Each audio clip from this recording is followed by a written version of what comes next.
Hi, Daniel. Steve Reinhardt here. Happy to be with you to talk about your new book that's coming out.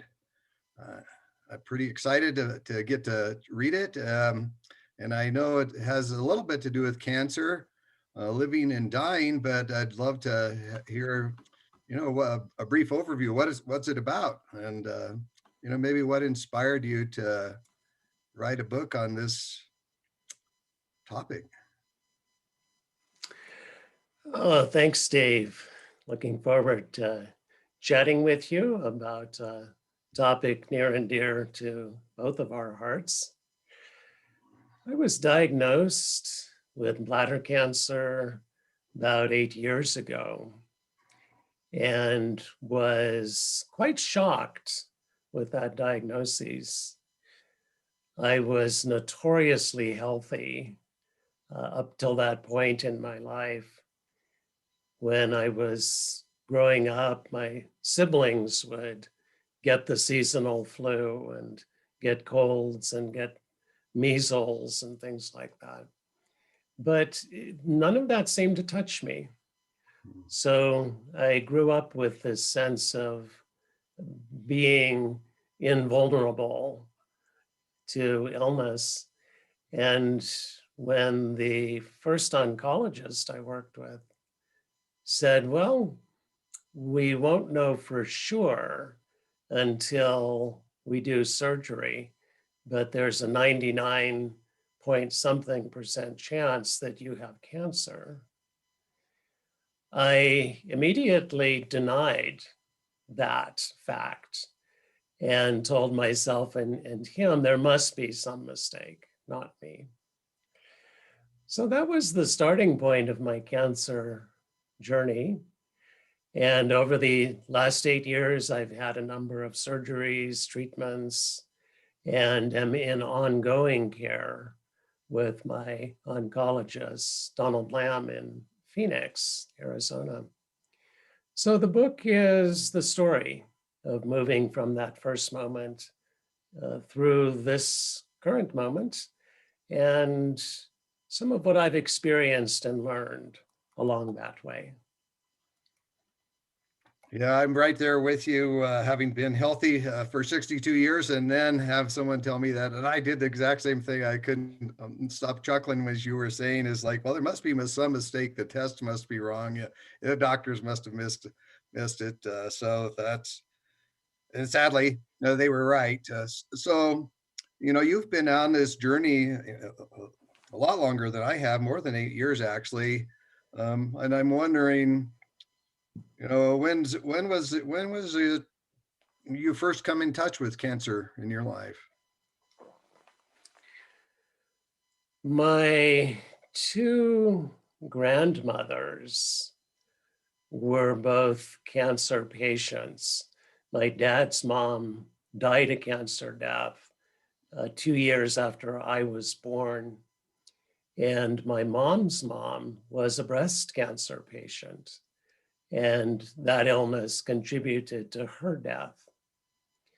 So the disease has been in our family at least that long, perhaps longer. I don't have medical records for people before my two grandmothers. And so it's certainly been traveling at the level of the family genome through all of these generations. And my own mother died a liver cancer death when she was the age that I am now. So her process of being ill and dying, I was there with her when she died, was my first direct experience of this disease. Mhm. Wow. So that's, I feel sad just hearing about all the folks in your family that have gone through it, and yet I just wonder what it was like for you to walk with all your grandmas and your mom through that process. In the book, I tell a couple of stories of mom's illness and death. And one story is a conversation we had about 6 months before she died. We were sitting in her home in Dana Point, California.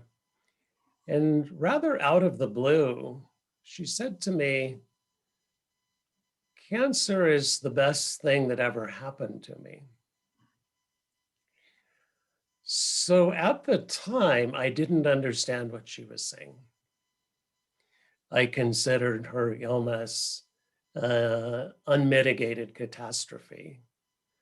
A relatively young, healthy, vibrant person engaged in life in many ways, to have this incurable disease and die before her time, we could say, seemed to be nothing but a tragedy. So when she told me it was the best thing that had ever happened to her, I again denied the truth and figured, oh, this is her pain meds talking to me now, or this is some kind of warped Catholic idea about suffering the way Jesus suffered or something. So from that point, when I embarked on my cancer journey, her words traveled with me. And I began to look at how they might be true for me. And in the book, I tell the story of how I too came to see what it was that she had seen in the course of her illness, such that today I could agree with her and say to you, cancer's the best thing that ever happened to me.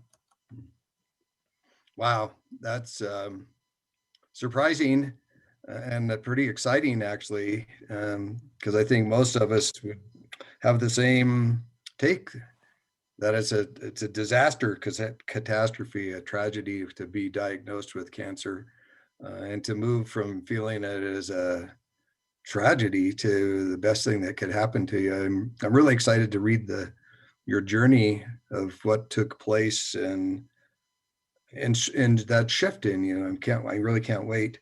And so um, I'm looking at my questions here, because I've had these same kind of things rolling through my mind. I guess maybe that would be um, thinking of the people that are in my life that have cancer. I'm wondering if they were to come to you and ask you for help, or like how could I move to that place of seeing cancer is not as a tragedy, but as a blessing. Is that in your book? Is that kind of guidance or advice in the book? And maybe what would you tell somebody about that? I work in my clinical practice with cancer patients, some of them terminal, some of them in remission. And on some level, I think this is the question that all these patients bring to our work. Once they have stopped denying the reality of their death, say, they are then interested in coming to terms with it. I'm thinking of a patient I worked with recently who has an incurable blood cancer.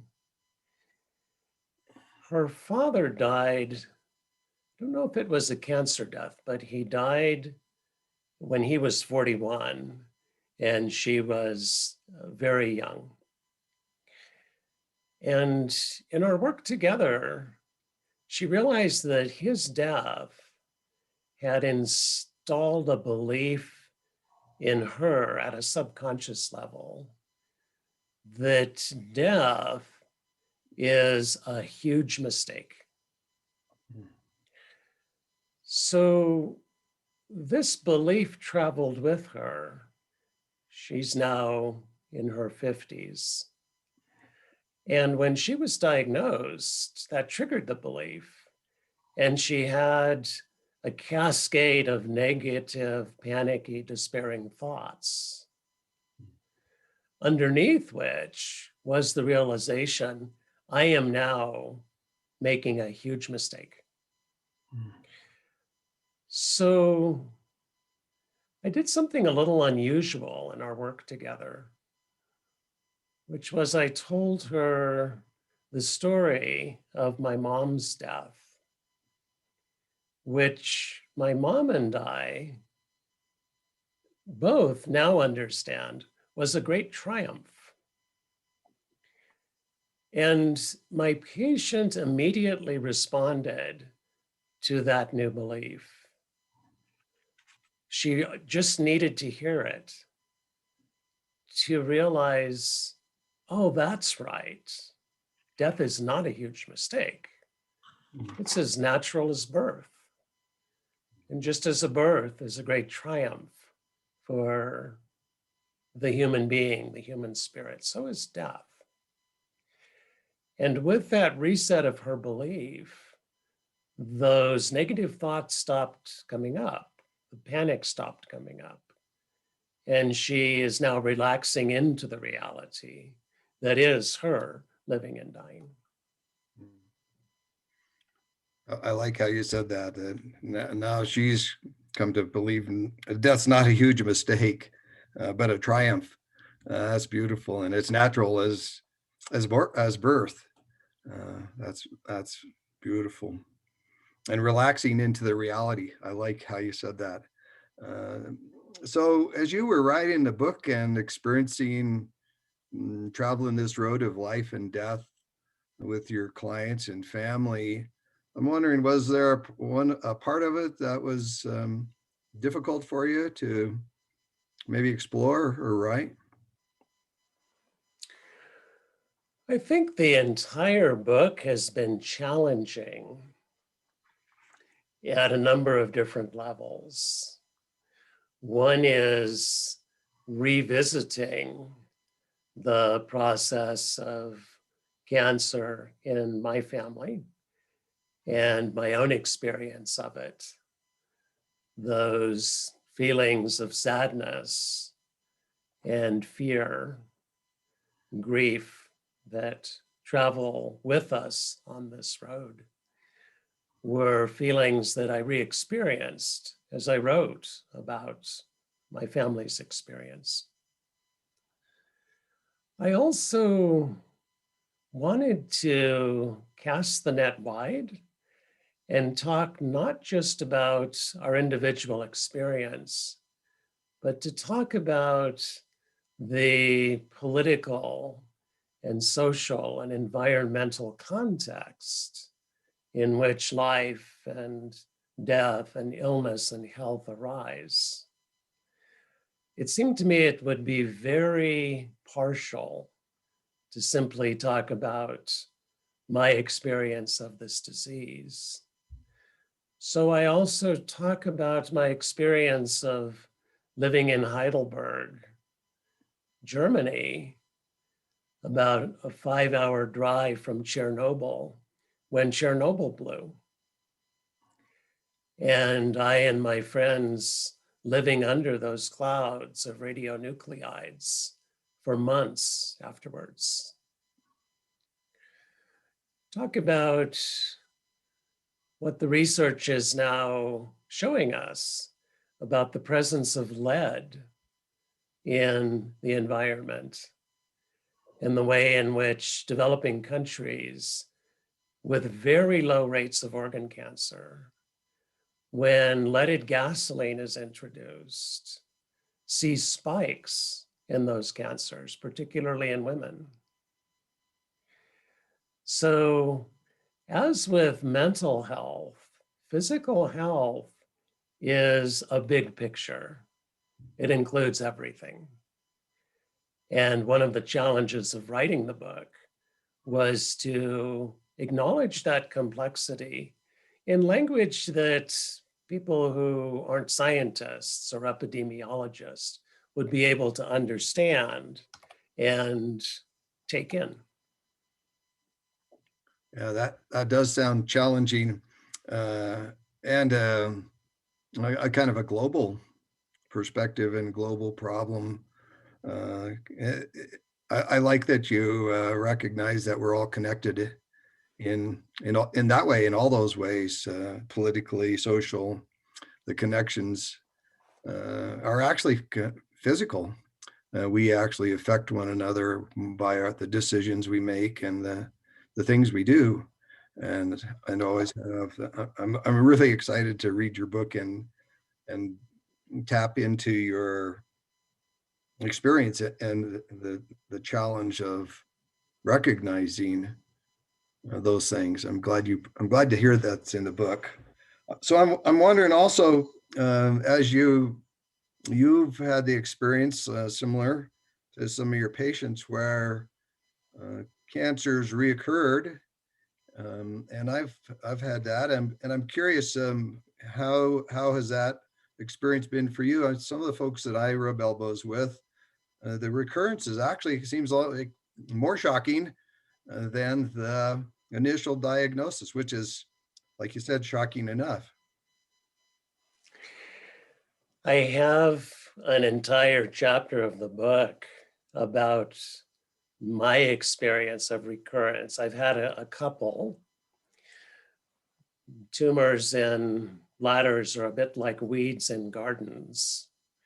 So there is treatment available that reduces the probability of recurrence, but no treatment other than removing the bladder entirely that would prevent the reoccurrence of that cancer. So recurrence, I think, comes onto our radar after our initial diagnoses and successful treatment. And we have our follow-up appointments and are told, you're clear, you are cancer-free. And there's a sense of relief and gratitude, maybe euphoria, that floods our bodies and minds when we get that news. Because on some level, at that first moment of diagnosis, the question comes up, how much time do I have? I remember my first oncologist using the word mortality in talking with me. And I hadn't heard that word since doing grand rounds at the hospital I studied at in graduate school. We'd have morbidity and mortality rounds. And now that word was being said to me. And he told me, we don't know yet because we don't know the extent of the cancer. If that tumor has grown through the bladder wall into vascular tissue, it could be seeding cancer cells throughout your body. So we'll have to do the surgery before we can answer that question. So once we've been treated and declared cancer-free, then one morning we wake up and realize it could come back. And that's an important moment in our cancer journey to realize we're out of the woods, but the woods are waiting. And this one thought can get very large and become the single defining reality in our lives. I work with patients who have been cancer-free for years, but live in a kind of terror of recurrence. So the reality of recurrence is there all along. And for me, when I was told about 9 months after my first surgery that I'd had a recurrence and had actually 2 different kinds of cancer now back in my bladder, papillary tumor and cancer in situ, which is a bit more aggressive form of cancer. I was surprised and also resolved to do with my team what we had done, and again, move into that cancer-free zone. So each time that has happened for me, I think it has been a bit easier because I've been desensitized to that situation. And I and my team are very good at addressing recurrences and addressing them sooner rather than later. So the thoughts that tend to come up for me are thoughts like, oh, we caught it really early. This is, even if it's a more aggressive form of cancer, it's certainly an early stage. It is unlikely past beyond the inside of the bladder. We know how to do this. We have our surgeon, our anesthesiologist. We have everyone we need to, again, step into the zone of being free of cancer. So my fellow travelers on this journey describe a similar process, that they just get easier with the journey as they go along. And for the most part, don't think about recurrence. They just go and get their checkups and get the news. And the news is you're free. They say, great, and return to their lives. If the news is it's back, they say, okay, let's go. So I've got to ask, what's it like for you when you go and get go get the news, or leading up to the news? As I started on this journey, I would go every month and to get the news, and it was like, oh my gosh, this is like scratching off a lottery ticket. For me, and I had other folks there in the line we were all standing in line together to get our news. It was kind of a group. It was like, well, what's the news going to be? So I was just curious what's like for you as you approach the day of the news comes out. Thanks for that question. I write about this in the book as well. I have learned over the years an approach to the run-up to a cystoscopy, where they send the light and camera crew up my urethra and look around inside my bladder. We actually can watch it on a screen next to the bed.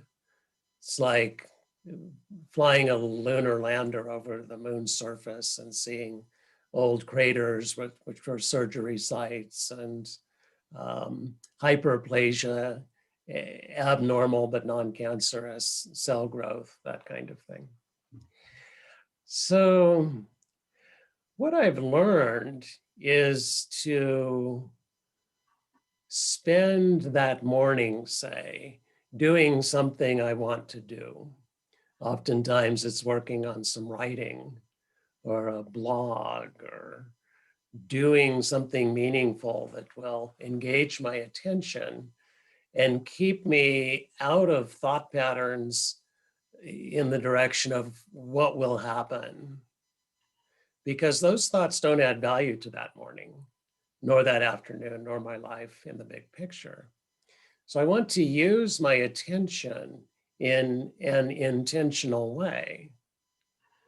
Do some Tai Chi, walk in the saguaros, and in that way arrive at the hospital in a particular state of body and mind. In the waiting room, I've learned that silence is no one's friend. If there are 3 of us sitting in the waiting room, if we're not engaging with each other, we will be absorbed with thoughts about, I wonder what's going to happen in there. I wonder if I'll win the lottery or I'll lose the lottery. So I make it a point of talking to whoever's there, If it's a new patient who's frightened about cancer, I can say some encouraging words and help them feel a bit easier as they step onto the journey together. If it's grizzled veterans like myself, we can trade war stories with each other and information, trade intelligence about resources, and kind of confirm each other's experience. I was talking to one such fellow last week when I was in Phoenix. He's a bit older than I. And he has had twice as many surgeries as I have. So he's quite apprised of the journey, what it entails. And I said to him, Neil, I think it's harder on our loved ones than it is on us. When I look at my wife, who's walked every step of this journey with me, I believe she has suffered more than I have as a result of this disease. And Neil immediately said, absolutely, my wife too. So we can find solidarity with each other in that moment, find human connection, find validation of our experience. And that's how I would want to use that time, not looking through some magazine that I'm not even really reading. I'm just staring at pages or something. I think I would find that highly aversive. And then when I go in and the medical assistant does my vitals, I've accepted, oh, that blood pressure is elevated. That heart rate, which is normally down in the 60s somewhere, is up in the 90s. My body knows where it is in space-time. It knows we're going to be looking over a cliff together, and we don't yet have the answer. So instead of saying, oh, well, that's wrong, I can just say, oh, well, of course, and accept in a loving and kind way what's happening in my body leading up to the procedure, and then the procedure itself, which is somewhat invasive. I guess it's very invasive, having tubes, inserted into places where things are supposed to flow down, and now the tube is moving up. Some of my colleagues will take some benzodiazepine in advance of that particular procedure because they don't feel a great need to be completely in the room when it's going on.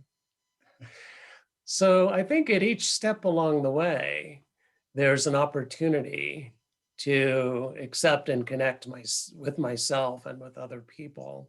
And that's what I want to do. I don't want to do this journey by myself. Yeah, thank you for, and I could agree more that it's harder on our loved ones than for us, because it's almost like there's more, in a sense, at stake and more unknown, because they don't actually know how we're feeling or what it's like to have, unless they're cancer survivors, they don't know what it's like to be going through this, and like you said, it's scary sometimes, but oftentimes it's pretty thrilling, and just to have that chance to connect with ourselves and accept our bodies just as they are, as in a sense of quite a gift to me.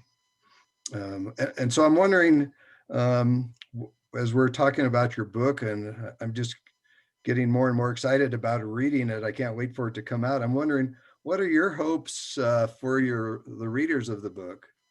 And maybe if there's a target audience, who did you have in mind as you wrote it, and what are your hopes for us readers? I would, first of all, say that I wrote the book for myself. Mhm. One way that I better understand my experience is to write it down. I've been keeping a journal since my early college days. And when I write down what it is that I've experienced, I understand it in a new and deeper way. In the process of writing about my parents and their deaths, I was with both of them in the last days and hours of their lives. I've come to understand them in new ways. And I would not have known that my connection and relationship with them could have deepened decades after they left the earth. So it's been a process of understanding the ties that bind mentees. And I'm hoping that my son and grandsons, and perhaps their sons and daughters, will, if they want to, read this story and understand something about their great grandfather that they would not be able to understand otherwise. Beyond my family, I'm hoping that the book will be encouraging to other families who are confronted with this extraordinary disease, both patients themselves and their loved ones who are feeling frightened and confused, and perhaps a bit like my world just ended, to the extent that our experience of world includes this open future, that if I don't do something today, there will be time to get to it later. It would be true that that world does end, because if cancer teaches us anything, it teaches us all that we have is right here. So I would hope that readers of my book would understand, not just at a head level, but at a gut level, that right here is not only all that we have. My cancer patients who are very panicked will tell me, well, I know that doesn't help me. I'm still just living in a state of terror. So I'd like them also to open to the possibility of understanding a deep truth, which is right here is all we ever need.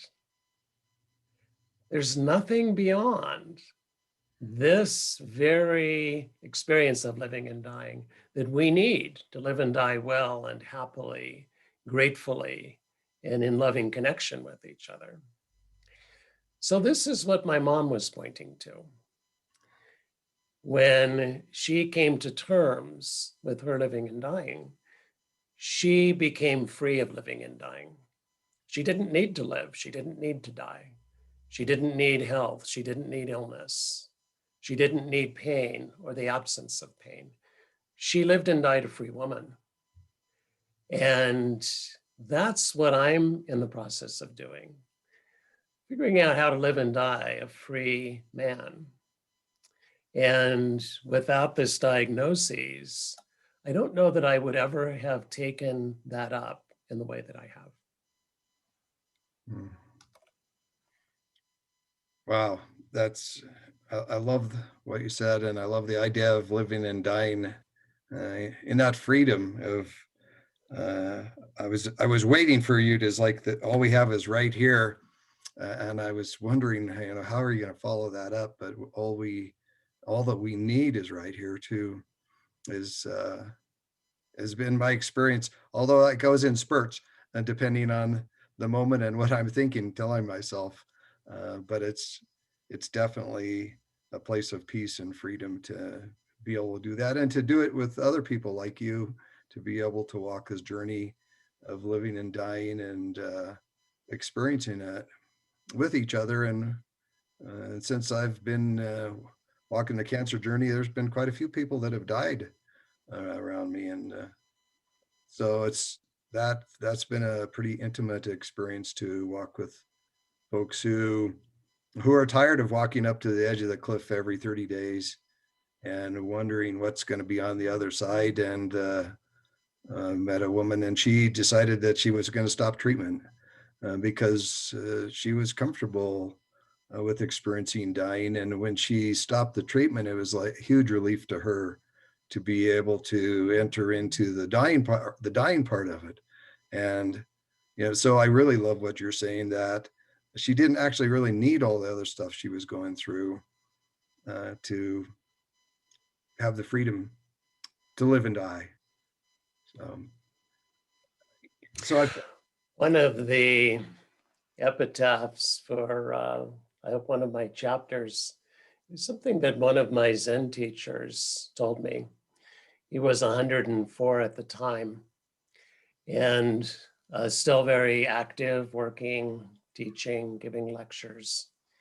And he came to Albuquerque and gave a public lecture and started it out by saying, "I apologize for not being dead yet. I know that at my age, it's what's expected, but I still have some things I want to do." So what Sasaki Roshi said was, death is the greatest pleasure. In Zen practice, we talk about the great death, which is letting go of an experience of separate self, of having a body and mind that ends at our skin and lives at risk in a wide universe where there are many outrageous slings and arrows. So what Sasaki was saying was death, relinquishing that separate identity, is the greatest pleasure available to us. And Saint Francis of Assisi wrote poetry that said the same thing, talked about sister death and how physical death is not a threat to one who's already died. So it makes a lot of sense to me that if there were medical professionals pushing treatment, perhaps believing, as my patient once believed, death would be the gravest of mistakes. And that really isn't the agenda for the patient. To release that and relax into the process of her physical death could be both a great relief and a great pleasure. yeah, and with this particular person, it was, I think, a great relief and pleasure for her and her treating doctor. He was he interviewed her as just before she died, and asked her, what was that like? And she said, "Oh, it's so nice not to get a lab test." And, it's like, I don't care what my labs are. It's like she did lean into it and just relaxed into the process of living those last few months and dying. And so thanks for sharing that. So is there anything else that might whet our appetites to read your book? I mean, I'm already kind of drooling here, waiting for it to come out. But I'm wondering if we missed anything. Well, I think we've spoken to the heart of things, and I'm very grateful to you for the opportunity to do that and for the companionship that you've provided me along this journey, flying down to Phoenix and sitting with me during infusions and really walking with me each step of the way. I'm very grateful to you for your love and kindness and solidarity along this way. And on the logistical side, I guess it would simply be to say the book will be available June 1st on Amazon, both as an ebook and a print book. And we'll be bringing out an audio version probably later this summer. So all of that information is available on my website or on my Amazon author page. And the ebook is available for pre-sale now. So if you would like to get it, you could purchase it now and then have it delivered to you on June 1st. So I guess one last question was, what's the title of the book and how did you come up with the title? Oh, thanks. Yeah. The full title is My Tropic of Cancer, Living and Dying with a Dread Disease. Hmm. I selected that title because I first realized something was wrong at the summer solstice on a backpacking trip with my wife up into the Pecos Wilderness area here in the Southern Rockies. And the solstice, of course, is the time that the sun stands directly over the Tropic of Cancer, that latitude on the globe. So there were a number of correlations between what was happening in the heavens and what was happening on the earth. My mom died a day before the summer solstice, the year that she died. And so one of the things I do in the book is correlate what's happening in my family on the earth and what's happening when we look up into the day sky or the night sky. What is it that we see there? And my parents were both blue water sailors. They sailed all over the Pacific Ocean in the years before my mom died. And this was before there were cell phones or, satellite navigation things. So she learned to find her way shooting sun sights with her sextant and working with a compass and charting their course. So there were some parallels between finding our way by looking at the heavens and the finding of our ways that happened for my family in this cancer journey. Mm, cool. Thank you for explaining to me. I was really curious about that, and I love the stars, so finding our way by looking at something bigger than us makes a lot of sense to me. Thanks so much for doing this interview and telling me and us about your book, and I'm really looking forward to a chance to interact with you some more through the details of your book. Well, you're very welcome, Steve. Thank you for our time together and your interest and support. And I too am excited about bringing this out and letting it find its way forward, have its journey into the world of living and dying. Writing a book is a bit like having a child, and sending the book out in the world is a bit like that child leaving home. Mm. And some of the same feelings come up for me. So we will all see how this book finds its way forward. I hope it finds a good road.